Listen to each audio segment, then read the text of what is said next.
Hey everybody, Kimberly here, and I am ready to show you what is in Punica, Rome versus Carthage, give you a brief overview of the game mechanics, and then lastly offer you my review on it. So let's take a look at this board. Players are going to take on the role of either Rome, and they're going to sit on this side of the board. They've got 7 cards and their player aid right there ready to go. The other player's going to sit across the table from them. They are going to be Carthage, and you better believe it, this is going to be asymmetrical. You've got Hannibal on this side and also a different amount of armies that you have placed out because Hannibal is a special unit. But you also have, again, armies and you've got fleets. So everything's just going to go right where it tells you. You see 2 blue figures right there? Done. You see the 3 ships in the fleet space right there? Done. Everything else is pretty obvious. You've got regions that are denoted by lines like this if it's from land to land, and dotted lines if it's in the ocean for your fleets. Now, you're going to win the game immediately if you do one of 3 things, and you'll see the symbols down here for each player. Rome victory, if I can essentially capture the capital, and the capital has that outline. Same thing here, if the Carthage player can capture Rome right here, they're going to win. Second thing is if you can't do that, because that's pretty tough, and you keep your capital pretty well locked down, if you take control of 3 of those areas of interest of your opposing player, then you are going to win. The last way you could win is by eliminating all of their armies. Armies are going to be those people figures, including Hannibal. So that's going to be how the game is won, and you're essentially going to be able to move on your turn, or you can play a card for its effect, you can do a fleet deployment, or you can pass.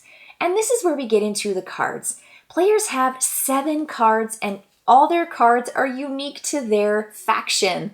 So you have an asymmetrical start, you've got asymmetrical figures, you also are going to have these cards, but guess what? You've got a player aid, you also have a cheat sheet card. Everything that's on the front side is on the back side. So you want to know what Rome is up to as the Carthage player, you know exactly what cards Rome has. And when you play a card, you play it face up into your area, and you will continue as you play cards from your hand, which is an open selection, into your player area until, of course, you've got 1 card left. And this is going to be the card you play down, and then you take every other card back into your hand. So the last card you play is going to stay out there for quite a while, playing essentially all your other cards until you get that card back into your hand by playing the remaining card in your hand. Players are going to, for the most part, play cards from their hand to do things like, for example, move. You can, in this case, you move your fleets 1, and you can move your armies 2.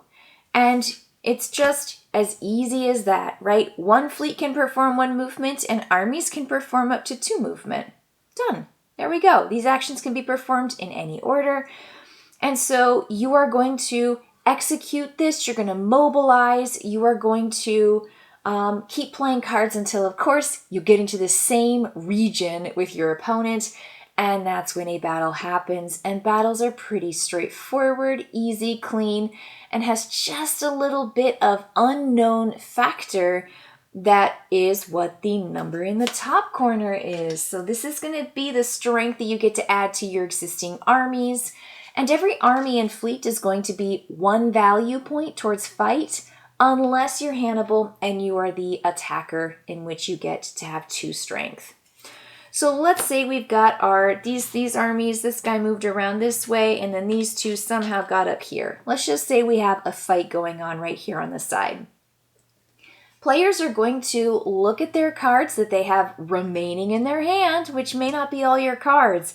So that's one thing about this game, is that you have to really plan out when you're going to attack or possibly be attacked, and save certain cards in your hand, which again, they're all detailed here, so that you can respond and you can possibly win those battles, even if you are taken unawares. You're always aware. So players are going to do something like this. They're going to take one of their cards, they're going to play it face down. The other side is going to take a card, they're going to play it face down. Let's say we do this one. Okay, so now players are going to reveal their cards and they are going to add up the strength. So in this case, we've got 1 plus 5. Carthage has 6 points of attack, and then red has 2 because this is a 0. Well, in this case, that says draw another card, play another card from your hand, and I can add whatever strength I want. So if I need to exceed 6, because if I just simply tie as the attacker, it's not going to be as good if I can just eliminate that army and make sure that there's really not too much coming up, from as like a reserve. So I want to make sure I can eliminate that army. So I want to play this guy down. So now I have 7. He's got 6. I win. This guy dies. He comes out of the game. And then my guys just stay there. Now, if we tie, both of us would have to eliminate a unit, and then the attacker, which would be red, would have to retreat. And so that's why I say it's really, really important to essentially win as the attacker.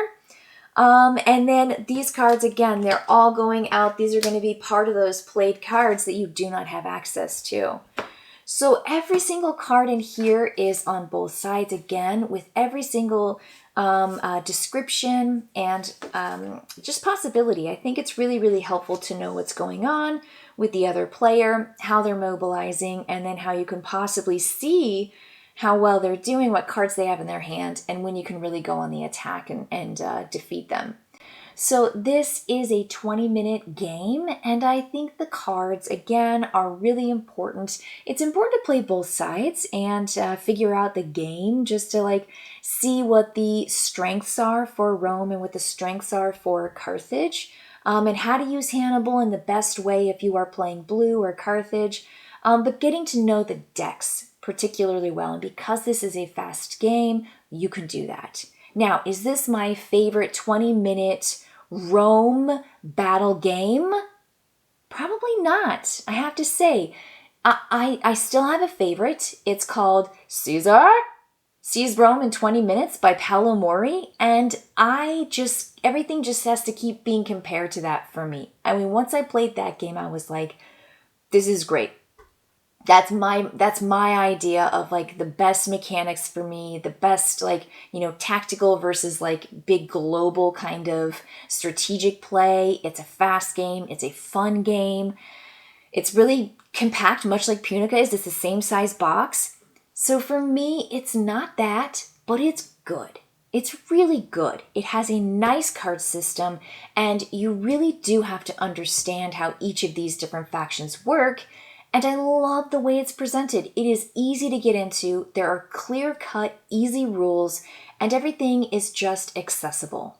So with a small box game for a 2-player Rome versus Carthage, this totally, totally works. For me, it's just not Caesar. And I think they're both great though. And I'm pretty sure this is going to stay in my collection for a while. And maybe the more I play it, the more I'm going to see those nuances, but I know they're there. And as much as I have played this, I understand just how clever it is with the streamlined system.